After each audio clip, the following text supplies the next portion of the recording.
यानंतरची बातमी पुण्यातून। पुण्यातल्या वाकड पोलीस ठाण्याच्या हद्दीमध्ये एका कारमधून 67 लाख रुपयांची रोकड मध्यरात्री जप्त करण्यात आली।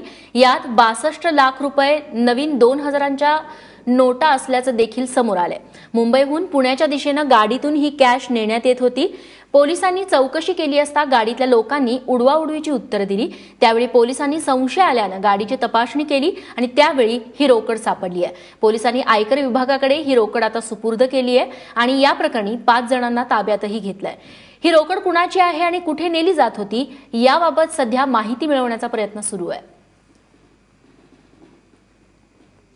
मुंबईहून पुण्याच्या दिशेने निघालेल्या एका 4 चाकी वाहनाला मध्यरात्री वाकडच्या बीट मार्शलनं अडवलं आणि त्यांना काही प्रश्न विचारले असता समाधानकारक उत्तरं त्यांच्याकडून न मिळाल्यानं त्या गाडीची झडती घेण्यात आली आणि त्यामध्ये तब्बल 67 लाख रुपयांची रोकड जप्त करण्यात आलेली आहे। आणि 67 लाख रुपयांमध्ये विशेष म्हणजे 62 लाखाच्या 2000च्या नोटा आहेत, तर उर्वरित नोटा या 100 रुपयांच्या आहेत।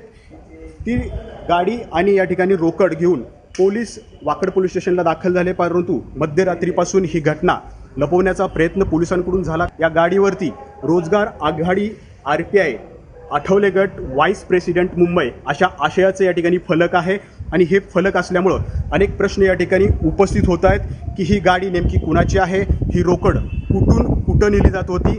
या अनेक प्रश्नांचं उत्तर जे आहे ते पोलिसांकडून अद्यापही या ठिकाणी दिलं जात नाहीये। तर दुसरीकडं 67 लाख रुपयांची रोकड कुठं आहे असा प्रश्न उपस्थित झालेला आहे।